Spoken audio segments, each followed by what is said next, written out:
Hello students, हम लोग अपने प्लस वन क्लास के अंदर जो अपना यूनिट डिस्कस कर रहे हैं वो हमारा फर्स्ट चैप्टर का ए पार्ट है। फर्स्ट चैप्टर के ए पार्ट में अभी तक जो हमने कर लिया है वो हमारा एसआई सिस्टम तक हमने पढ़ लिया। हमने ये पढ़ लिया कि एसआई सिस्टम की हमारे पास प्रॉपर्टीज क्या क्या हैं। हमने एसआई सिस्टम की प्रॉपर्टीज को पढ़ लिया। हमने पढ़ लिया कि एसआई सिस्टम एक मीट्रिक सिस्टम है। इसमें सीजीएस सिस्टम और एमकेएस सिस्टम दोनों आपस में एक दूसरे के साथ 10 की पावर के साथ कनेक्टेड होते हैं। हमने ये पढ़ लिया कि एसआई सिस्टम इंटरनेशनली एक्सेप्टेड है। हमने ये पढ़ लिया कि एसआई सिस्टम में जो चीजें हमने यूज की हैं, जो प्रॉपर्टीज, जो क्वांटिटीज हमने यूज की हैं, वो सारी की सारी क्वांटिटीज एक आइडियल साइज की हैं। ना तो साइज बहुत बड़ा है, ना उनका साइज बहुत छोटा है। हम ये सब बातें इसके अंदर पढ़ चुके हैं। उसके बाद हमने इसके अंदर ये भी पढ़ लिया कि इसके अंदर हम अब जो मेन पॉइंट है वो ये है कि जो एसआई सिस्टम है वो हमारा रैशनल सिस्टम है। क्वेश्चन आया रैशनल सिस्टम क्या है और रैशनल सिस्टम में हम क्या पढ़ते हैं। बेटा यहां पर हमारे पास आया है रैशनल सिस्टम क्या है, इररेशनल सिस्टम क्या है।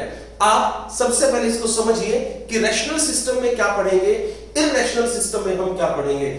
सबसे पहली बात यहां पर अगर हम देखते हैं, दिस इज रैशनल सिस्टम। अगर हम रैशनल सिस्टम को पढ़ें तो रैशनल सिस्टम में हमें क्या देखना है, इसके बारे में हम यहां पर बातचीत करते हैं। रैशनल सिस्टम एक ऐसा सिस्टम है जिस सिस्टम में अगर हम एक टाइप की यूनिट्स के बारे में बात करें तो उन एक टाइप की यूनिट्स, एक टाइप की फिजिकल क्वांटिटीज के बारे में बात करें तो उन एक टाइप की फिजिकल क्वांटिटीज की जो यूनिट होती है वो यूनिट लगभग एक जैसी होती है। जैसे अगर मैं आपसे बात करूं, हम लोग फोर्स की बात करते हैं। अगर हम फोर्स की बात करें तो अगर मैं इस ऑब्जेक्ट को यहां से छोड़ दूं तो एक्सेलरेशन ड्यू टू ग्रेविटी की वजह से अर्थ इसको अपनी तरफ अट्रैक्ट करती है। अगर मैं इस ऑब्जेक्ट को फेंक दूं तो ये ऑब्जेक्ट मूव करेगा, वो भी एक फोर्स है, और अर्थ इसको अपनी तरफ अट्रैक्ट करेगी, ये भी एक फोर्स है। नीचे की तरफ जो फोर्स लगती है उस फोर्स को हम ग्रेविटेशनल सिस्टम में फोर्स बोलते हैं। यानी कि जो नीचे की तरफ ऑब्जेक्ट जाएगा, this is due to gravitational system, तो इस वजह से इसको हम ग्रेविटेशनल सिस्टम बोलते हैं। और जब कोई ऑब्जेक्ट फेंकने के बाद मूव करती है उस सिस्टम को हम एब्सोल्यूट सिस्टम बोलते हैं। तो अब क्वेश्चन ये है कि जो फोर्स है वो दोनों ही सिस्टम में है। एक सिस्टम हमारा ग्रेविटेशनल सिस्टम है, एक सिस्टम हमारा एब्सोल्यूट सिस्टम है। जो रैशनल सिस्टम होता है उस रैशनल सिस्टम में एब्सोल्यूट सिस्टम और ग्रेविटेशनल सिस्टम में फोर्स की सेम यूनिट होती है। इसके अंदर एक खास बात और है, जितने भी टाइप की एनर्जी है उन सब की एक ही यूनिट है और वो है जूल। जितने भी टाइप की हीट है, चाहे वो हीट किसी भी टाइप की हो, उन सभी टाइप्स की हीट की एक ही यूनिट है और वो भी क्या है, जूल। उसके बाद अगर हम थोड़ा और आगे बढ़े, जितने भी टाइप का वर्क है उस सभी के सभी टाइप के वर्क की एक ही यूनिट है और वो भी क्या है, जूल। तो इसमें क्या है, इसमें यह है कि जो सेम टाइप की क्वांटिटीज होती हैं उन सेम टाइप की क्वांटिटीज की जो यूनिट होती है वो यूनिट भी सेम ही है हमारे पास। यानी कि सेम टाइप की क्वांटिटीज की सेम यूनिट हमारे पास है। जितने भी टाइप की एनर्जीज है सबकी सेम यूनिट है, चाहे केमिकल एनर्जी हो, चाहे पोटेंशियल एनर्जी हो, चाहे मैकेनिकल एनर्जी हो, चाहे कुछ भी किसी भी टाइप की एनर्जी हो, उन सब तरह की एनर्जीज की एक ही यूनिट होती है और वो होती है जूल। किसी भी टाइप का वर्क हो उसकी भी सिंगल यूनिट होती है, दैट इज जूल। इस तरह से किसी भी टाइप की हीट हो उसकी भी सेम यूनिट है, जूल। तो सेम टाइप की क्वांटिटीज की सेम यूनिट होती है। अगर हम बात करते हैं इररेशनल सिस्टम की, इररेशनल सिस्टम एक ऐसा सिस्टम है जिसमें सेम टाइप की क्वांटिटीज की यूनिट भी डिफरेंट होती है। मतलब उसमें अगर ये ऑब्जेक्ट नीचे की तरफ जाएगा तो कोई फोर्स इसको खींचेगी, जो फोर्स इस पे इसको खींचेगी उस फोर्स की यूनिट कुछ और है, और जब इसको फेंकेंगे तो उस समय जब ये दूर जाएगा उस समय जो इसके ऊपर फोर्स लगी उसकी यूनिट कुछ और है। आप कहोगे सर वो कैसे? अगर ये ऑब्जेक्ट नीचे जाएगा तो अर्थ इसको अपनी तरफ खींचेगी, और जब अर्थ इसको अपनी तरफ खींचेगी उस समय इसके ऊपर जो फोर्स लगेगी उस फोर्स की यूनिट हमारे पास होती है किलोग्राम। उस फोर्स को बोलते हैं किलोग्राम फोर्स, या उस फोर्स को हम बोलते हैं, एक नाम और देते हैं, दिस इज किलोग्राम वेट। इसका मतलब अगर हम थोड़ा सा और देखें, एक ऑब्जेक्ट को हम उधर फेंकें तो वहां पर जब ऑब्जेक्ट जाएगा तो उसके फोर्स की यूनिट होती है न्यूटन। यानी कि अगर ऑब्जेक्ट नीचे जाएगा तो वहां पर फोर्स लगती है किलोग्राम फोर्स, या उसको बोलते हैं किलोग्राम वेट। लेकिन जब ऑब्जेक्ट को सीधा फेंकेंगे उस समय जो फोर्स लगेगा that force will be name as newton. SI system में न्यूटन होगा, सीजीएस सिस्टम में डाइन होगा। इस तरीके से हम लोगों ने एब्सोल्यूट यूनिट में और ग्रेविटेशनल यूनिट में इसको बांट रखा है। तो अगर सेम टाइप की एक ही यूनिट होती है तो वो रैशनल सिस्टम है, और सेम टाइप की क्वांटिटीज की डिफरेंट डिफरेंट यूनिट होती है तो वो हमारा कौन सा है, इररेशनल सिस्टम है। इस तरह से हमें इस चीज को पढ़ना है। तो जो हमारा एसआई सिस्टम है वो रैशनल सिस्टम है, उसमें सेम टाइप की क्वांटिटीज की सेम यूनिट होती है, that's why it is name as rational system. अब हम आगे बढ़ते हैं। हम लोगों ने ये देख लिया कि एसआई सिस्टम में जो हमें बताया गया, उस सिस्टम में हमें यह बताया गया, क्या बोला, देयर आर 7 फंडामेंटल क्वांटिटीज। जब International Bureau of Weight and Measures 1960 में, in 1960 International Bureau of Weight and Measures में जब कॉन्फ्रेंस हुई तो उस कॉन्फ्रेंस में हमें यह कहा गया that there are 7 fundamental quantities, कि हमारे पास 7 फंडामेंटल क्वांटिटीज होती हैं। उन 7 फंडामेंटल क्वांटिटीज में सबसे पहली क्वांटिटी हम यहां पर अगर लेते हैं that will be name as, मान लीजिए फटाफट जो आपका मन करे उसको लिख लीजिए। पहली मैंने कहा, पहली यूनिट मेरे पास लेंथ है। दूसरी बात, पहली फंडामेंटल क्वांटिटी लेंथ है। दूसरी फंडामेंटल क्वांटिटी मैंने कहा वो मास है। तीसरी फंडामेंटल क्वांटिटी वो मैंने कहा टाइम है, ये लीजिए। उसके बाद चौथी फंडामेंटल क्वांटिटी वो मैंने कह दिया इलेक्ट्रिक करंट है, इलेक्ट्रिक करंट। आगे बढ़िए। नेक्स्ट अगर हम और आगे चलते हैं, पांचवी फंडामेंटल क्वांटिटी, पहली लेंथ हो गई, दूसरी मास है, फिर टाइम है, फिर इलेक्ट्रिक करंट है। उसके बाद हम और आगे बढ़ते हैं और हमारे पास आ जाती है this is amount of substance.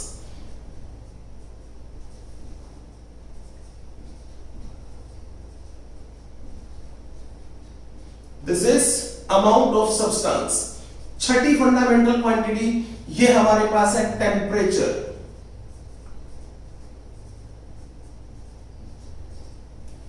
सातवीं फंडामेंटल क्वांटिटी ये हमारे पास जो बन गई है, लेंथ हो गया, मास हो गया, टाइम हो गया, इलेक्ट्रिक करंट हो गया, अमाउंट ऑफ सब्सटेंस हो गया, टेम्परेचर हो गया। अब हमारे पास आ जाती है लुमिनस इंटेंसिटी।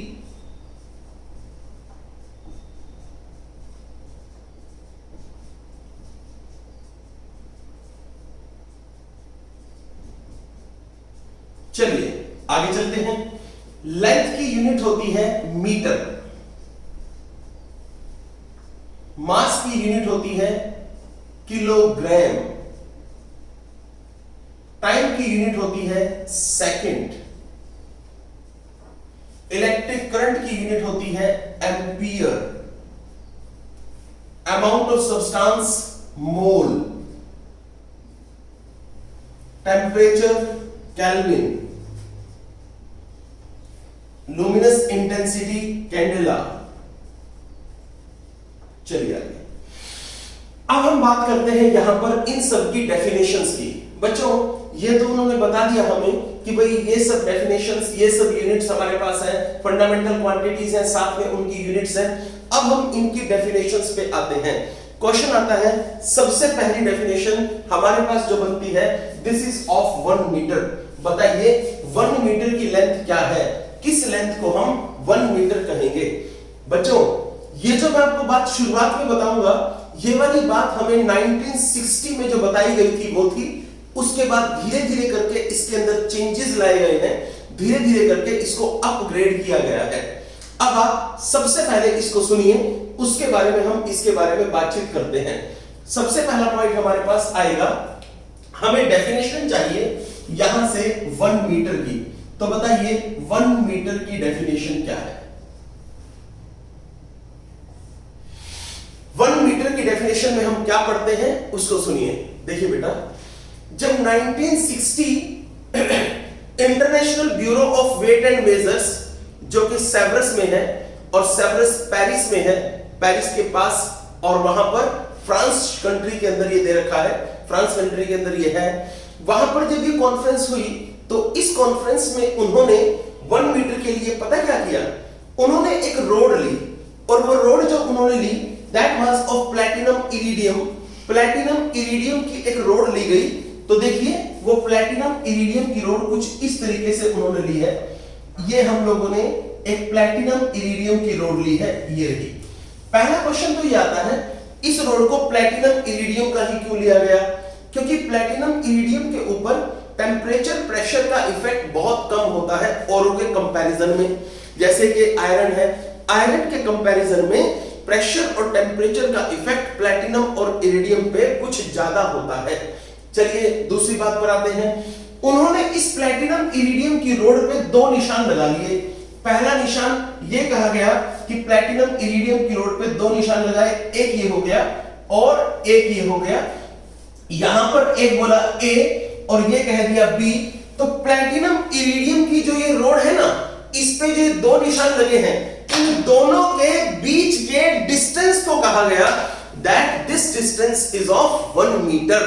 तो शुरुआत में प्लैटिनम इरिडियम की रोड ली, उसके ऊपर 2 लाइनें डाल दी, उन 2 लाइनों के बीच के डिस्टेंस को क्या कहा कि ये 1 मीटर का डिस्टेंस है। और इस रोड को उन्होंने एक ग्लास के अंदर बंद करके रख दिया, फिट करके रख दिया, और उस ग्लास के अंदर टेम्परेचर और प्रेशर को बिल्कुल कांस्टेंट रखा है। तो अब हम क्या कहेंगे? और ये रखा कहां है? ये आज भी रखा है International Bureau of Weight and Measures में। और ये International Bureau of Weight and Measures कहां है? ये सेवरस में है। सेवरस पेरिस के पास है, पेरिस फ्रांस में है।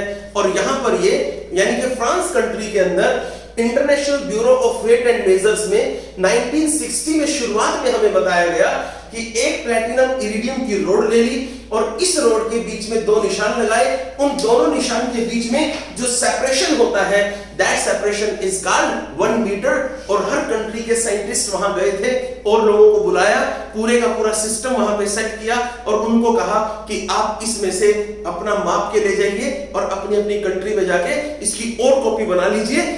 ये जो लेंथ होगी it should be name as 1 metre. अब इसमें कुछ छोटी मोटी गड़बड़ थी। अब वो गड़बड़ क्या थी, मैं आपको आज ये गड़बड़ समझाने जा रहा हूं। इस चीज को आप ध्यान से सुनना।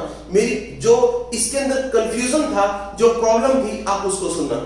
जिसके लिए साइंटिस्ट इसको रिजेक्ट कर देते हैं, वो प्रॉब्लम क्या है आप उसको सुनना, गौर से समझना। एक बात बताइए, ये जो आप लोगों ने कोई लेंथ ले ली, कोई भी लेंथ आपने ले ली है, व्हाटएवर, आपने यहां पर एक ऑब्जेक्ट ले लिया ए, ये रहा। इस ऑब्जेक्ट की लेंथ मैंने कहा कि ये जो लेंथ है, ये लेंथ मेरे पास 1 मीटर है। ये जो अब समझाने जा रहा हूं ये आसान चीजें नहीं है, ये डिफिकल्ट चीजें हैं और आपको इसकी नॉलेज बहुत ज्यादा नहीं मिलेगी। मैं कोशिश करूंगा आपको पूरी प्रॉपर नॉलेज देने की। आपके स्कूल्स में आपको इसकी नॉलेज नहीं मिलेगी, लेकिन इसके बिना आप लोगों के पास स्टार्टिंग करना समझदारी नहीं है। आपको ये पूरी प्रॉपर नॉलेज होनी चाहिए। एग्जांपल लेते हैं और ध्यान से सुनिए। ये ऑब्जेक्ट मेरे पास, मान लीजिए ये मैंने किसी चीज की एक रोड ले ली, किसी भी मटेरियल की बनी हुई है। मान लीजिए ये लोहे की रोड बनी हुई है। लोहे की रोड की यहां से लेकर यहां तक की लेंथ को मैंने कहा ये लेंथ मेरे पास 1 मीटर है। ये लेंथ हो गई 1 मीटर। अब मैं आपसे एक क्वेश्चन पूछता हूं, ये अर्थ पे रखी है? हाँ, डेफिनेटली अर्थ में रखी हुई है। अर्थ सन के अराउंड मूव कर रही है, अर्थ अपने एक्सिस में भी मूव कर रही है। उस कंडीशन में इसकी लेंथ यहां पर 1 मीटर है। अब मैं एक छोटा सा काम करने जा रहा हूं और आप उस बात को ध्यान से सुनना। मैं इस हिस्से को यहां से पकड़ लेता हूं, ये हिस्सा मैंने फिक्स किया। यहां पर मैंने एक छोटा सा स्प्रिंग लगा दिया, ये रहा, ये एक छोटा सा स्प्रिंग है और इसके साथ यहां पर मैंने एक मास लगा दिया, ये रहा। क्लियर? यहां पर मैंने स्प्रिंग लगा दिया, यहां पर मैंने ये लीजिए, ये मैंने यहां पर मास लगा दिया। इस रोड को मैं यहां से पकड़ता हूं और इस रोड को पकड़ के अब मैं इस तरीके से मूव कराता हूं। जब मैं इस रोड को यहां से पकड़ के मूव कराऊंगा और इसको मूव कराऊंगा तो आप देखेंगे ये जो डिस्टेंस यहां तक था, ये जो डिस्टेंस यहां तक था, ये डिस्टेंस अब यहां तक नहीं है, ये डिस्टेंस यहां से थोड़ा आगे चला गया। यानी कि जितनी तेजी से मूव कराऊंगा ये स्प्रिंग आपको उतना ही ज्यादा एक्सपेंड होता हुआ दिखाई देगा। आपको लगेगा कि सर ये स्प्रिंग एक्सपेंड हो गया, ये रहा। अगर मैं और ज्यादा इसको और स्पीडली मूव कराऊं ऐसे, तो ये स्प्रिंग आपको और ज्यादा एक्सपेंड होता हुआ दिखेगा। यानी कि बात कुछ ऐसे है, इस रोड की लेंथ जो 1 मीटर मैंने ली है ना, वो तो इस प्लेनेट के अकॉर्डिंग है। जैसे मैं स्पीड बदलता हूं, स्पीड बदलते ही इसकी लेंथ बढ़ रही है। ये लेंथ तो आपको इंक्रीज या डिक्रीज होती हुई दिख रही है ना, किसकी? स्प्रिंग की। जैसे स्प्रिंग की लेंथ इंक्रीज और डिक्रीज हो रही है क्योंकि वो मेजरेबल डिफरेंस उसमें आ रहे हैं। उसके अंदर जो डिफरेंसेस आ रहे हैं वो इतने ज्यादा हैं कि हमारी आंखें उसको देख सकती हैं। क्या ये डिफरेंसेस इसमें नहीं आएंगे? क्या ये डिफरेंसेस इस रोड के अंदर नहीं आएंगे? जब आप किसी रोड को अर्थ के प्लेनेट से उठा के किसी और दूसरे प्लेनेट पे ले जाओगे, जो ये रोड की लेंथ 1 मीटर है वो तो अर्थ के रोटेशन के हिसाब से है। अगर आप इस रोड को किसी दूसरे प्लेनेट पे ले जाओगे तो उस प्लेनेट की रोटेशन कुछ और है, तो इस रोड की जो लेंथ होगी वो उस प्लेनेट के रोटेशन के हिसाब से चेंज हो जाएगी। अगर उस प्लेनेट की रोटेशन बहुत ज्यादा स्पीडली है, अर्थ के कंपैरिजन में बहुत ज्यादा तेज है, तो उस केस में ये जो लेंथ होगी, ये रोड की लेंथ इंक्रीज हो जाएगी। और अगर प्लेनेट की रोटेशन बहुत कम स्पीड में है तो ये रोड की लेंथ डिक्रीज हो जाएगी। यानी कि इस रोड की लेंथ अगर अर्थ पे 1 मीटर के डिस्टेंस की है तो किसी प्लेनेट पे अगर ले जाओगे, उस प्लेनेट के रोटेशन की स्पीड अगर अर्थ की स्पीड के बराबर है, वहां पर तो इसकी लेंथ 1 मीटर ही रहेगी। लेकिन अगर उस प्लेनेट की रोटेशन की स्पीड अर्थ की स्पीड से ज्यादा है या अर्थ की स्पीड से कम है, उस केस में ये वाली लेंथ 1 मीटर नहीं रहेगी। ये या तो ज्यादा हो जाएगी या फिर ये कम हो जाएगी। और हम लोग, आप कहोगे सर ठीक तो है, रहने दो, होने दो, चेंज होने दो, सर हमारी अर्थ पे तो 1 मीटर ही है। लेकिन नहीं, साइंटिस्ट चाहते हैं कि एक्यूरेसी हो। एक्यूरेसी इन द सेंस कैसे हो? एक्यूरेसी इन द सेंस ऐसे हो कि अगर आप किसी दूसरे प्लेनेट पे जाएं और दूसरे प्लेनेट पे जाके आप कुछ डिस्टेंस मेजर करें, आप वहां से कुछ चीजें लाने के लिए या कुछ चीजें डिस्टेंस को आप मेजर करना चाहें, तो दैट्स मींस वो वहां पर कुछ और डिस्टेंस देगा और यहां पर हमारा कुछ और डिस्टेंस होगा। यानी कि वहां पे जाके हमारा 1 मीटर नहीं रहेगा, वो या तो 1 मीटर से ज्यादा हो जाएगा या 1 मीटर से कम हो जाएगा। दैट्स व्हाई इस पहले वाले पिक्चर को, इस पहले वाली डेफिनेशन को हम लोगों ने ये कह दिया कि ये डेफिनेशन प्रॉपर डेफिनेशन नहीं है। अर्थ के हिसाब से तो डेफिनेशन ठीक है, लेकिन अगर हम अर्थ के बाहर किसी दूसरे प्लेनेट की बात करें तो वहां पर ये डेफिनेशन प्रॉपरली काम नहीं करती है। मैं दोबारा बता रहा हूं, आप ध्यान से सुन लीजिए। मैं आपको ये कह रहा हूं कि ये लेंथ किसकी, इस रोड की लेंथ यहां से लेकर और यहां तक जो हमने ली है, ये लेंथ 1 मीटर है। अगर मैं यहां पर एक स्प्रिंग लगा दूं, ये लीजिए स्प्रिंग मैंने लगा दिया, और स्प्रिंग के साथ मैंने यहां पर एक कोई दूसरा, एक यूं कह लीजिए कोई मास यहां पर मैंने लगा दिया, कोई पत्थर का टुकड़ा मैंने यहां पर लगा दिया, ये रहा। मैं इस रोड को यहां से पकड़ के खींच के और इस तरह से अगर घुमाऊं तो घुमाने से ये जो स्प्रिंग है, ये स्प्रिंग मुझे खींचा हुआ लगेगा, ये स्प्रिंग की एक्सटेंशन मुझे दिखेगी। स्प्रिंग इतना नहीं लेगा, स्प्रिंग मुझे ज्यादा खींचा हुआ लगेगा। वो रीजन सिर्फ इसलिए है क्योंकि मैंने उसके रोटेशन को बढ़ा दिया है। इसी तरह से अर्थ के रोटेशन के हिसाब से ये लेंथ 1 मीटर है, ये वाली लेंथ, इसको हटाओ, अर्थ के रोटेशन के हिसाब से ये वाली लेंथ 1 मीटर है। अगर किसी दूसरे प्लेनेट पे जाओगे, वहां पर इस लेंथ को देखोगे तो ये उस प्लेनेट के रोटेशन के हिसाब से इसकी लेंथ एडजस्ट होगी, और वो प्लेनेट का रोटेशन अर्थ के रोटेशन के सेम नहीं होगा। उस वजह से अगर प्लेनेट का रोटेशन अर्थ के रोटेशन से ज्यादा होगा तो ये लेंथ इंक्रीज हो जाएगी, बड़ी हो जाएगी। यानी कि वहां का 1 मीटर हमारे 1 मीटर से बड़ा है, और अगर प्लेनेट की, उस प्लेनेट की रोटेशन जिस पे हम जाएंगे उसकी रोटेशन अर्थ से कम है, तो उस केस में उसका 1 मीटर हमारे 1 मीटर से छोटा हो जाएगा। दैट्स वाई गड़बड़ ये है, कहने का मतलब ये हुआ कि उस केस में 1 मीटर प्रॉपर नहीं है। वो अर्थ पे तो 1 मीटर है, किसी दूसरे प्लेनेट पे अगर जाएंगे तो वहां पर वो 1 मीटर की लेंथ नहीं है। इसका मतलब ये हुआ ये 1 मीटर हमारे पास ठीक है, 1960 तक तो ये ठीक था। उसके बाद हम लोगों ने फिर 1 मीटर की एक दूसरी डेफिनेशन दी है। 1 मीटर की उस डेफिनेशन को समझिए, वो क्या डेफिनेशन हमारे पास है। क्लियर? अगर आपसे 1 मीटर की डेफिनेशन पूछी जाए तो एक तो डेफिनेशन ये आती है, क्या बोलते हैं, it is the distance between two lines marked on platinum iridium road kept at constant pressure and temperature placed in International Bureau of Weight and Measures at Sèvres near Paris in France। कि 1 metre is defined as the distance, 1 metre वो distance है जो दो लाइनों के बीच का होगा। वो दो लाइनें जो किसी प्लैटिनम इरिडियम की रोड पे हैं और उस प्लैटिनम इरिडियम की रोड को International Bureau of Weight and Measures जो कि पेरिस में है, जो कि फ्रांस, जो पेरिस के पास है, जो कि फ्रांस में है, वहां पर उसको रख रखा है। अब इसके अंदर लिमिटेशंस मैंने बता दी कि 1 मीटर की लेंथ हमारे यहां पर तो इस अर्थ में तो 1 मीटर है, किसी दूसरे प्लेनेट पे जाओगे तो वो प्रॉपर लेंथ नहीं रहेगी। अब इसके अंदर करेक्शन क्या किया गया सुनिए। अब हम एक ऐसा डिस्टेंस, ऐसी लेंथ चाहते थे जो लेंथ हमारे पास हमारी प्लेनेट पे या किसी दूसरी प्लेनेट पे जहां पर चली जाए वहीं पर उसमें किसी तरह का कोई प्रॉब्लम ना हो। एक बात हो, इसके अंदर कुछ लिमिटेशंस भी थी। एक लिमिटेशन तो मैंने आपको बता दी कि भाई इसके अंदर प्रॉब्लम ये है कि हमारी प्लेनेट पे कुछ हो रहा है, किसी दूसरे प्लेनेट पे कुछ हो रहा है।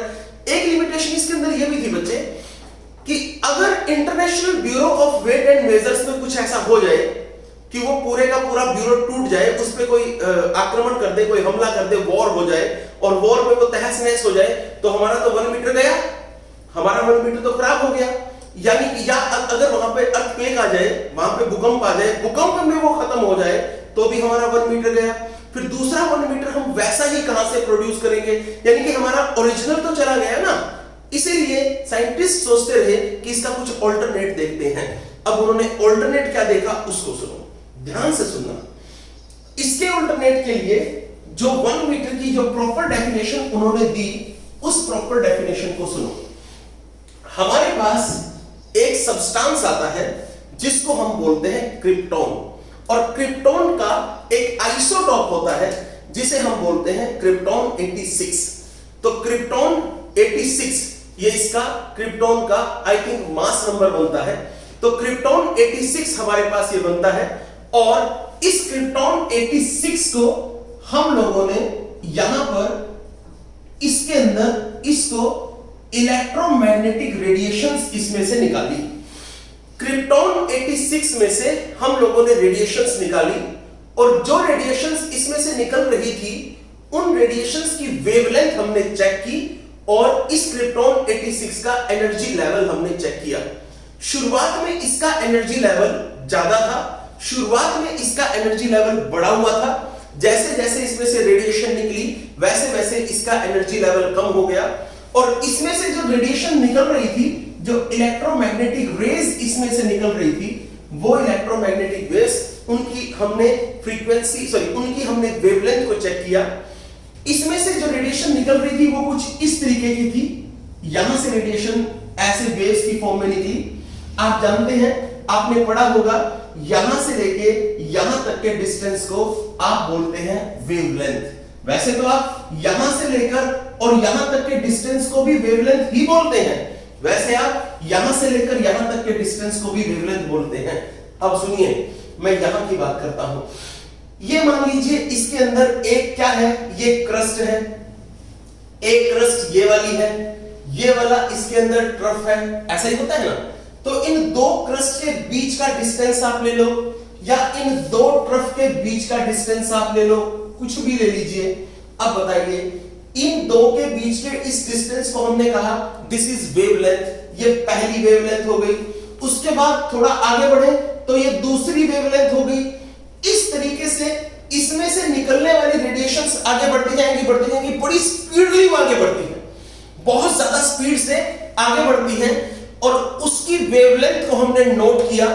जब वो वेवलेंथ हमारी हो जाती है 16,50,000 16,50,763 763.73 वेवलेंथ जब वो हो जाती है, इस वेवलेंथ को हमने नाम दिया यहां से, और ये वेवलेंथ हमने नोट की, और जब ये वेवलेंथ 16,50,763.73 मीटर की वेवलेंथ जब हमारे पास हो जाती है, इस सेपरेशन को, इस डिस्टेंस को हमने नाम दिया दिस इज 1 मीटर।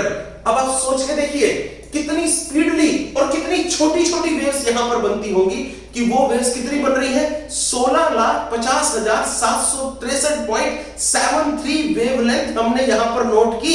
क्रिप्टॉन 86 में से निकलने वाली 16,50,763.73 वेवलेंथ को हमने नोट किया, और उन जब ये इतनी पूरी हो गई, जैसे 1 2 3 4 5 गिनते गिनते 16,50,763.73 ये हमने किसी मीटर से रिकॉर्ड की, और इतनी वेवलेंथ जहां पर खत्म होती है वहां पर हमने कहा this distance is called 1 metre. अब आप क्रिप्टॉन 86 चाहे अर्थ पे रखें, चाहे क्रिप्टॉन 86 किसी प्लेनेट पे ले जाएं, चाहे मून पे ले जाएं, वहां पर उसमें कोई फर्क नहीं पड़ेगा। आपके पास उसकी वेवलेंथ को चेक करने वाला, वेवलेंथ को काउंट करने वाला मीटर होना चाहिए। उस मीटर की मदद से आप ये सारी वेवलेंथ गिन लेंगे, और जब वो वेवलेंथ 16,50,763.73 यानी कि 16,50,763.73 वेवलेंथ जब वो हो जाए, तो उसको हम कहेंगे दैट डिस्टेंस इज 1 मीटर। थोड़ा सा आगे बढ़ते हैं इसमें। ऐसे चलते चलते मान लीजिए एक टाइम ऐसा आया, हम इसको गिनते जा रहे हैं, गिनते जा रहे हैं, गिनते जा रहे हैं, इस तरीके से हम यहां पर इसको गिनते गिनते आगे पहुंचे, ऐसे करते करते हम आगे पहुंचे, और लास्ट में हम आ गए जहां पर वेवलेंथ हमारे पास कुछ ऐसी बनी है, एक ये वेवलेंथ हमारी लास्ट है, कौन सी 16,50,763.73 वेवलेंथ ये हमारे पास है। गिनते गिनते हम वहां तक पहुंचे, तो यहां से लेकर और यहां तक के डिस्टेंस को हम नाम देंगे this distance is known as 1 metre. अब इसमें खास बात क्या है? इसमें खास बात ये है बच्चों कि इसकी सबसे पहली बात, इसमें टाइम के साथ साथ कोई चेंज नहीं आता, टेंपरेचर के साथ साथ, प्रेशर के साथ साथ कोई चेंज नहीं आता। इसके अंदर सबसे पहली बात तो यह है कि फिजिकल कंडीशंस जब बदलेंगी तो यह नहीं बदलेगा। दूसरी बात यह है, इसके अंदर आप इस प्रोसेस को, इस एक्सपेरिमेंट को कहीं पर भी कर सकते हो, at it can produce anywhere and at any time, किसी भी जगह पे कहीं पर भी इस प्रोसेस को कर सकते हो। तीसरी बात, इसमें गलती होने के चांसेस बहुत कम है, इसकी एक्यूरेसी बहुत ज्यादा है। कितनी? इसकी एक्यूरेसी है 1 in 10 to power 9, ये इसकी एक्यूरेसी है, यानी कि इसमें गलती होने के चांसेस बहुत बहुत कम है। अब हम चलते हैं, तो हम लोगों ने इसकी बात कर ली, हम लोगों ने 1 मीटर की डेफिनेशन को पढ़ लिया। अब हम बात करते हैं 1 किलोग्राम की डेफिनेशन। देखिए 1 किलोग्राम की डेफिनेशन हमारे पास क्या है, इसको सुनिए, समझिए क्या है, ध्यान से देखिए।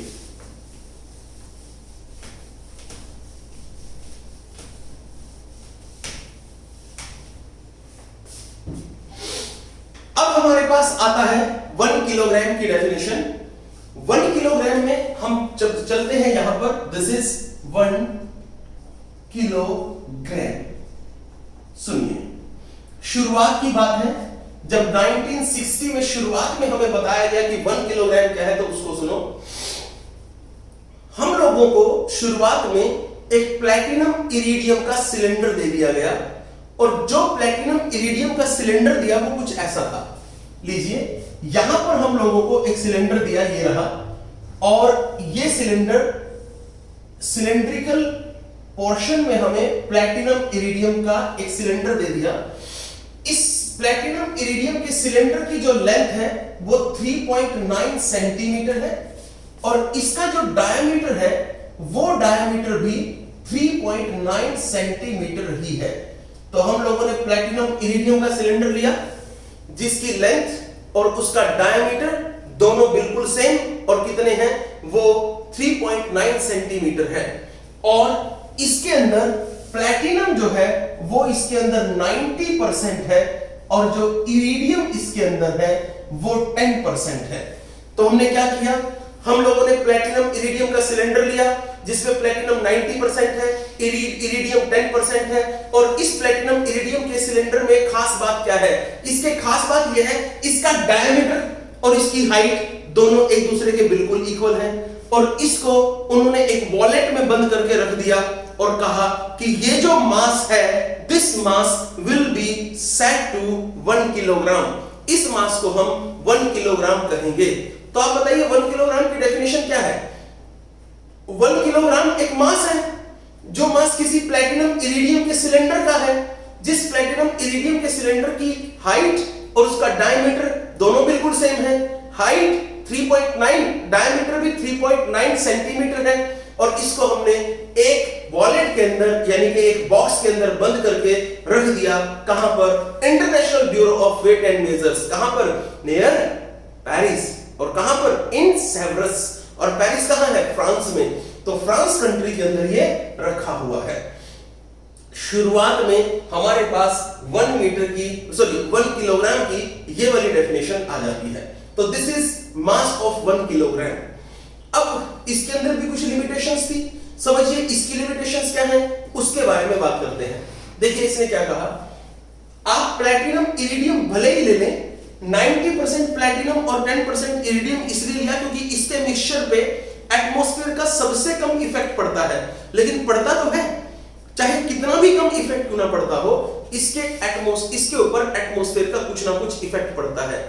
दूसरी बात इसके अंदर क्या है, कहता है ये डिस्ट्रॉय हो सकता है बाय एनी मींस, किसी भी तरीके से किसी भी वजह से डिस्ट्रॉय हो सकता है। भूकंप आ जाए या उनका किसी कंट्री के साथ वॉर हो जाए तो ये डिस्टर्ब हो सकता है, ये खत्म हो सकता है। तीसरा पॉइंट और क्या है, कहता है it is difficult to produce replaces of 1 kilogram and 1 metre bar for their use in different countries. मान लीजिए किसी कंट्री में ये नहीं है तो उसको इसकी कॉपी करने के लिए फ्रांस जाना पड़ेगा। 1 मीटर की लेंथ लेने के लिए और 1 किलोग्राम का डिस्टेंस, 1 किलोग्राम का मास लेने के लिए उसकी कॉपी करने के लिए फ्रांस कंट्री जाना पड़ेगा, उससे पहले नहीं मिलेगा। तो कहते हैं इसमें वेस्टेज ऑफ टाइम है, कुछ ऐसा कीजिए ना कि वो यहीं पर अपनी कंट्री में ही तैयार हो जाए। तो चलिए अपनी कंट्री में जो तैयार किया उसको सुनो। पॉइंट इट, ये भी सही है। 1 मीटर की डेफिनेशन जो मैंने शुरुआत में बताई प्लैटिनम इरिडियम वाली, वो भी सही है। लेकिन जो सबसे सही है वो वही है जो मैंने क्रिप्टॉन 86 वाली आपको बताई है। इसी तरह 1 किलोग्राम की डेफिनेशन ये बिल्कुल ठीक है, लेकिन जो अब बताने जा रहा हूं वो और भी ज्यादा एक्यूरेट है। चलिए अब बात करते हैं 1 किलोग्राम की और डेफिनेशन क्या है, उसको हम ध्यान से सुनते हैं, उसके बारे में हम प्रॉपर बातचीत करते हैं। सो गौर से उसको समझिए, क्या हमें उसके बारे में बात करनी है उसको हम ध्यान से सुनते हैं। देखिए समझिएगा, 1 किलोग्राम की डेफिनेशन में हम लोगों ने सबसे पहले एक क्यूब लिया और जो क्यूब हमने लिया उस क्यूब के अंदर सबसे पहली बात, क्यूब की हर एक साइड हमने इक्वल ली और क्यूब की हर एक साइड जो है वो 1 डेसीमीटर है। तो हमने 1 डेसीमीटर क्यूब लिया, यानी कि 1 डेसीमीटर की हाइट का हमने क्यूब लिया। यानी कि आप कह सकते हैं हम लोगों ने यहां पर एक क्यूब बना लिया, ये रहा।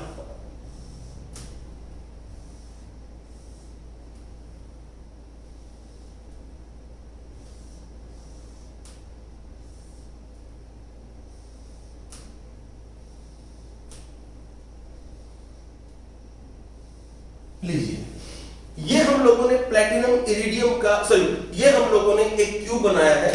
ये क्यूब ऐसे मटेरियल का है जो मटेरियल बिल्कुल हल्का है, खुद का इस मटेरियल का कोई अपना मास नहीं है। ये हमने क्यूब बनाया, इस क्यूब की हर एक साइड 1 डेसीमीटर है। बच्चों 1 डेसीमीटर का मतलब होता है दिस इज 10 सेंटीमीटर। इसकी हर एक साइड हमारे पास 10 सेंटीमीटर की है। अब एक बात बताइए, इसकी ये साइड 10 सेंटीमीटर की है, ये वाली साइड भी 10 सेंटीमीटर की है, इसकी ये वाली साइड यानी कि हर एक साइड इसकी 10 सेंटीमीटर की है। मुझे बताइए इसका वॉल्यूम कितना होगा? अगर इसका वॉल्यूम की बात करें तो इसका वॉल्यूम हमारे पास आ गया, दिस इज 10⁻³ सेंटीमीटर क्यूब। ये इसका वॉल्यूम हमारे पास हो गया, because length into breadth into height volume होता है, और वॉल्यूम हो गया 10 टू पावर 3 सेंटीमीटर क्यूब। हम लोगों ने ये एक क्यूबिकल वेसल लिया, इस क्यूबिकल वेसल का खुद का अपना मास नेग्लिजिबल है, इसके अंदर हमने वाटर को इसमें वाटर को डाला। जैसे हमने इसके अंदर पूरे के अंदर वाटर को फिलअप किया तो वाटर इसके अंदर आ गया, ये रहा, यहां पर इसके अंदर हमने वाटर को फिलअप कर दिया। ठीक है, जैसे इसके अंदर हमने वाटर को फिल किया है, अब उस वाटर का अगर वॉल्यूम देखा जाए तो बताइए वाटर का वॉल्यूम कितना है? जितना इस क्यूबिकल वेसल का वॉल्यूम है बिल्कुल उतना ही वॉल्यूम वाटर का भी है। तो बताइए क्यूबिकल वेसल का वॉल्यूम कितना है? क्यूबिकल वेसल का volume 10 to power 3 centimetre cube है, तो इसके अंदर जो वाटर फिल है उस वाटर का वॉल्यूम भी कितना है? डेफिनेटली वाटर का वॉल्यूम भी क्या है? 10 टू पावर 3 सेंटीमीटर क्यूब। ये हमारे पास आ गया। चलिए वाटर का वॉल्यूम आ गया, अब यहां पर मैं उसको लिख भी देता हूं, this is volume of water. ये हमारे पास हो गया, ये रहा वॉल्यूम ऑफ वाटर। तो वाटर का वॉल्यूम 10 टू पावर 3 यहां पर सेंटीमीटर क्यूब हमने वाटर का वॉल्यूम ले लिया। इसको ऐसे भी लिख सकते हो 10 to power 3 CC cubic centimetre. It can also be written in this form. अब हम थोड़ा सा और आगे चलते हैं। आप जानते हैं वाटर की डेंसिटी कितनी होती है? वाटर की डेंसिटी, अगर आप एक सिस्टम की बात करें तो वाटर की डेंसिटी हमारे पास कितनी होती है उसको सुनो। अगर हम बात करते हैं एसआई सिस्टम की, तो मुझे बताइए एसआई सिस्टम में हमारे पास वाटर की डेंसिटी क्या है और सीजीएस सिस्टम में वाटर की डेंसिटी क्या है? एसआई सिस्टम में हमारे पास वाटर की डेंसिटी जो है वो होती है, एसआई सिस्टम में हमारे पास वाटर की डेंसिटी होती है 10 टू पावर 3। तो density of water in SI system is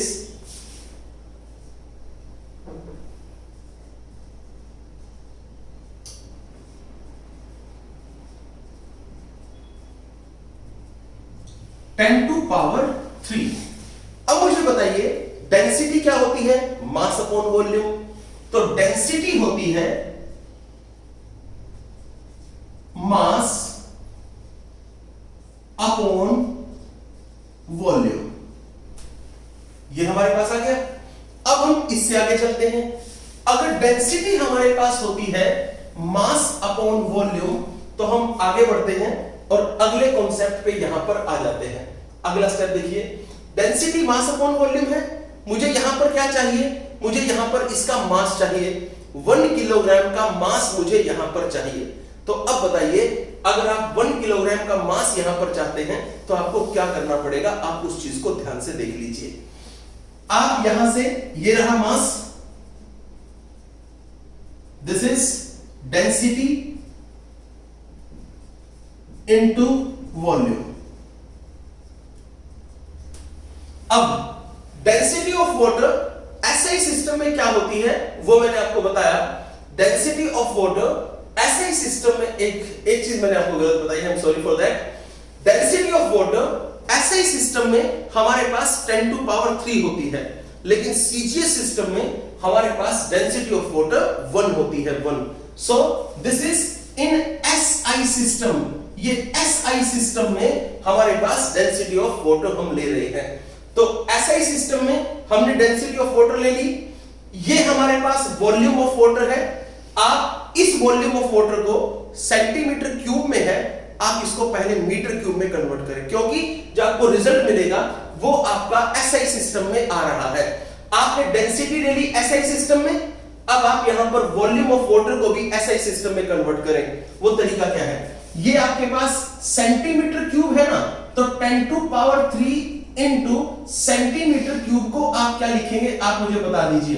this is 10 to power, यहां पर हमारे पास वैल्यू आ जाएगी -2, ये रहा, और इसका क्यूब है, ये हमारे पास हो गया 10 to power 3 into 10 to power -6, ये हमारे पास आ जाएगा 10 टू पावर -3 मीटर क्यूब। ये हमारा वॉल्यूम आ गया। यही वॉल्यूम मैं यहां पर लिख दूं, ये सीसी है, इसको हटा के मैंने लिखा 10⁻³ मीटर क्यूब। और density of water SI system में वो ये रही।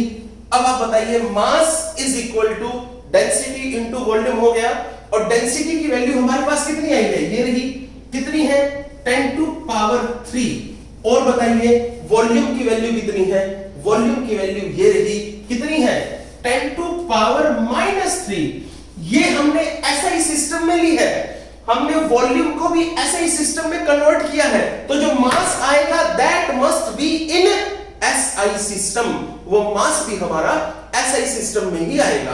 तो यहां पर हमने 10⁻³ एक है, 10⁻³ एक है, इसको मल्टीप्लाई किया 1 आ गया, then mass is said to be 1 kilogram, ये हमारे पास मास आ गया।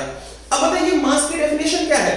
हम किसी भी एक क्यूब को, जिस क्यूब के अंदर हम लोगों ने क्यूब की हर एक साइड को 1 डेसीमीटर लिया है, ऐसा क्यूब जिसकी हर एक साइड 1 डेसीमीटर है, उसके अंदर अगर हम वाटर को फिलअप कर दें तो वाटर के उस मास को हम 1 किलोग्राम का नाम देंगे। तो इसकी डेफिनेशन हमारे पास बनती है mass of A cube of water, mass of A cube of water having size 1 decimetre, having size 1 decimetre is said to be 1 kilogram. तो 1 kilogram is defined as the mass of a cube of water of size 1 decimeter. 1 decimeter मतलब 10⁻³ centimetre. एक बार फटाफट दोबारा देख लीजिए, 1 kilogram mass की बात कर रहे हैं हम लोगों ने। यहां पर एक क्यूबिकल वेसल लिया, उसका मास हमने नेग्लिजिबल मास ले लिया, उसके अंदर हमने वाटर को फिलअप किया। इस क्यूबिकल वेसल की हर एक साइड हमारे पास 1 डेसीमीटर यानी कि 10 सेंटीमीटर हर एक साइड है। इसका वॉल्यूम हमने निकाला, ये वॉल्यूम इसका हो गया, वॉल्यूम इसका 10⁻³ सेंटीमीटर क्यूब, क्योंकि हर एक साइड इसकी 10 सेंटीमीटर की है। 10⁻³ सेंटीमीटर क्यूब हो गया, इसको हम लोगों ने मीटर क्यूब में कन्वर्ट किया, एसआई सिस्टम में कन्वर्ट करते ही ये 10⁻³ मीटर क्यूब हो गया। इसके अंदर जो वाटर फिलअप किया है उस वाटर का वॉल्यूम भी वही है जो इस क्यूबिकल बर्तन का वॉल्यूम है, क्योंकि हमने क्यूबिकल बर्तन के अंदर पूरे के अंदर वाटर को सही तरह से फिल किया है। तो volume of water is equal to 10⁻³ metre cube. अब कहता है आप बताइए वाटर की डेंसिटी। बच्चों एसआई सिस्टम में वाटर की डेंसिटी हमारे पास 10⁻³ होती है, सीजीएस सिस्टम में वाटर की डेंसिटी 1 होती है। आगे बढ़िए, next step, density of water 10⁻³ हो गया। अब बताइए डेंसिटी का फॉर्मूला मास अपॉन वॉल्यूम है। आपने डेंसिटी भी एसआई सिस्टम में ली है, आपने वॉल्यूम को भी एसआई सिस्टम में कन्वर्ट किया है। Density is equal to mass upon volume, यहां से मास निकालिए, मास भी आपका एसआई सिस्टम में आएगा, और एसआई सिस्टम में मास कितना होता है 1 किलोग्राम। तो 1 किलोग्राम मास की डेफिनेशन आ गई कि 1 किलोग्राम मास उस वाटर के मास को कहेंगे जिस वाटर को हमने किसी एक वेसल या किसी एक, यूं कह लीजिए कि हमने एक क्यूब के अंदर बंद किया, जिस क्यूब की हर एक साइड कितने की है, जिस क्यूब की हर एक साइड 1 डेसीमीटर की है। इसके बाद हमारे पास इससे अगली डेफिनेशन आती है, दिस इज कॉल्ड 1 सेकंड। बताइए 1 सेकंड की डेफिनेशन हमारे पास क्या है। ये तीनों डेफिनेशन इंपॉर्टेंट डेफिनेशन है। 1 सेकंड की डेफिनेशन भी बहुत इंपॉर्टेंट है। आप इस डेफिनेशन को भी प्रॉपर्ली ध्यान से समझिए, पूरा ध्यान से सुनिए। क्या है 1 सेकंड की डेफिनेशन। देखिए लेंथ की डेफिनेशन हो गई, मास की डेफिनेशन हो गई। अब बात करते हैं हम टाइम की यूनिट यानी कि 1 सेकंड। तो बताइए 1 सेकंड हमारे पास क्या है, दिस इज 1 सेकंड। ये हमारा तीसरा पॉइंट है, 1 सेकंड किसे कहेंगे। ये आपके लिए बहुत इंपॉर्टेंट टर्म्स हैं। अगर बच्चे को यही नहीं पता कि वो 1 सेकंड किसे कहते हैं, उसकी स्टेटमेंट नहीं पता, तो वो बच्चा आगे फिजिक्स के अंदर ज्यादा सक्सेसफुल नहीं रह सकता। देखिए 1 सेकंड की डेफिनेशन हमारे पास क्या है, इसके अंदर हम बात करते हैं। गौर से सुनना बच्चों, शुरुआत में जो किया गया वो बताता हूं, जो 1960 में हमें बताया गया उसके बारे में बात कर रहा हूं, जो उस कॉन्फ्रेंस में बताया गया। उसमें यह कहा गया कि अगर आप यहां पर एक पेंडुलम ले ले, ये रहा, ये आपने पेंडुलम के साथ एक स्ट्रिंग लगा दी, ये पेंडुलम के साथ आपने स्ट्रिंग लगा दी, ये रही। इस स्ट्रिंग की जो लेंथ है that is equal to 1 metre. String की लेंथ हमारे पास 1 मीटर है। और इस स्ट्रिंग के साथ ये पेंडुलम ले लिया, यानी कि ये पेंडुलम बॉब है, तो ये सिंपल पेंडुलम हमारे पास आ गया। अगर आप इस पेंडुलम को, जिसकी स्ट्रिंग की लेंथ 1 मीटर है, और आप इस पेंडुलम को मूव करा दें, तो आपने इस पेंडुलम के ऊपर फोर्स लगा के इसको मूव करा दिया। ये पेंडुलम पहले अपनी एक एक्सट्रीम पोजीशन तक जाएगा, फिर ये वापस आएगा, फिर ये दूसरी एक्सट्रीम पोजीशन तक जाएगा। ये कहता है, मान लीजिए पेंडुलम यहां पर था, इधर इस एक्सट्रीम पोजीशन से गया पेंडुलम, यहां से जाके पेंडुलम यहां पर आया, यानी कि पेंडुलम इस पोजीशन पर आ गया। ये पेंडुलम का एक एक्सट्रीम पोजीशन है, ये पेंडुलम का दूसरा एक्सट्रीम पोजीशन है। एक एक्सट्रीम पोजीशन से पेंडुलम चला और यहां पर आ गया, यहां से फिर वापस यहां पर आया। इस टाइम को, यानी कि पहले वो ए से लेकर बी तक गया, बी से फिर वो दोबारा वापस आया, that time is known as 1 second. इस टाइम को हम 1 सेकेंड का नाम देते हैं। तो 1 second is the time taken by a simple pendulum of 1 metre string, 1 metre string to swing from one extreme to other extreme. एक एक्सट्रीम से दूसरी एक्सट्रीम तक जब ये जाएगा और फिर वापस आ जाएगा, that time will be name as 1 second. अब इसके अंदर गड़बड़ क्या है? आपके दिमाग में क्वेश्चन आएगा, सर ये बताओ, अगली बार जब, पहली बार जब ये यहां से यहां तक गया और वापस आ गया, सर उस टाइम को हमने 1 सेकेंड बोल दिया, सर लेकिन अगली बार तो ये यहां तक जाएगा नहीं, अगली बार तो यहां तक वापस आ जाएगा, यहीं से जाके यहां तक जाएगा और वापस यहां तक जाएगा और फिर यहां तक जाएगा। मींस पहली बार ये यहां से गया, इधर गया और वापस यहां तक पूरा नहीं जाएगा, ये यहां तक जाएगा। अगली बार ये यहां से लेकर और यहां तक गया, यानी कि सेकंड केस इसका ये वाला बन गया। आप कहोगे सर अगली बार तो डिस्टेंस इसका पहले से कम हो गया, यानी कि अगली बार तो टाइम पहले से कम हो गया। ऐसा नहीं होता, एक बात बताता हूं आपको। ए से लेकर बी तक जब ये गया, उस समय इसकी स्पीड ज्यादा थी। उसकी स्पीड क्या थी? ज्यादा। तो उस स्पीड में, ज्यादा स्पीड में इसने डिस्टेंस भी ज्यादा ट्रेवल किया, तो टाइम 1 सेकेंड ही लगा। अगले केस में इसकी स्पीड कम हो गई, तो इसने डिस्टेंस भी तो कम ट्रेवल किया है, टाइम उतना ही लगा, 1 सेकेंड ही लगा। इस तरीके से तीसरे केस में ये यहां पर गया, ये ए है, ये बी है, ये सी है, यहां पर गया और यहां से यहां पर गया। आप कहोगे सर स्पीड और भी कम हो गई, मैं कहूंगा हाँ बिल्कुल कम हो गई, तो डिस्टेंस भी तो कम हुआ है, ये रहा, तो टाइम उतना ही लगा। अब दोबारा समझ लीजिए, बिकॉज अगर यहां पर देखा जाए, अगर स्पीड की बात करें, वो होती है डिस्टेंस अपॉन टाइम। टाइम इधर ले जाओ, time is equal to distance upon speed. अगर इसकी स्पीड कम हो रही है तो डिस्टेंस भी तो कम हो रहा है, इसका मतलब रेशो सेम रहेगी। अगला स्टेप सबसे लास्ट, जब ये यहां पर होगा और यहां से मूव करके यहां पर जाएगा, आप कहोगे सर तब तो ये यहां पर गया और सर यहां पर आया, तब तो स्पीड बहुत बहुत बहुत कम होगी। तो मैं कहूंगा बच्चों डिस्टेंस भी तो बहुत कम हो गया, टाइम उतना ही लगेगा। तो इसमें कोई प्रॉब्लम नहीं है। इसमें प्रॉब्लम सिर्फ इस बात की है, क्या इसमें दिक्कत यह थी कि जब हम इस एक्सपेरिमेंट को अर्थ के अंदर अलग अलग सरफेस पे करते हैं, तो ये एक्सपेरिमेंट हमें रिजल्ट अलग देता है। यानी कि अगर हम इसको किसी प्लेन सरफेस पे करें, हमारे यहां पर अर्थ के सिंपल सरफेस पे करें तो ठीक है। हम इसको किसी पहाड़ी एरिया में ऊंचाई पे जाने करें, तो आप जानते हैं acceleration due to gravity earth के सरफेस से अगर किसी ऊंचाई पर जाएं तो acceleration due to gravity change हो जाता है। अगर वो चेंज होता है, उस वजह से इसका जो ये फ्लो है, इसका जो ये मोशन है, वो मोशन भी डिस्टर्ब होता है। तो इसका टाइम पीरियड जो है वो डिस्टर्ब हो जाता है, बिकॉज टाइम पीरियड जो है वो एक्सेलरेशन ड्यू टू ग्रेविटी पे डिपेंड करता है। दैट्स व्हाई जी यानी कि स्मॉल जी यानी कि एक्सेलरेशन ड्यू टू ग्रेविटी में चेंज आता है, उस वजह से इसके टाइम पीरियड में भी चेंज आ जाता है। तो हमारी अर्थ पर ही ये अलग अलग जगह पे हमें अलग अलग रिजल्ट्स, अलग अलग टाइम की वैल्यू देता है। इस वजह से हमने इसको रिजेक्ट कर दिया। 1960 में तो हमें यही दिया गया था, लेकिन उसके बाद हमने इसको रिजेक्ट किया। आज सबसे लास्ट में अब मैं आपको जो बताने जा रहा हूं उसको सुनो। टाइम की आज की प्रॉपर डेफिनेशन क्या है उसके बारे में हम बात करते हैं, और वो बहुत इंपॉर्टेंट डेफिनेशन है, सुनिए।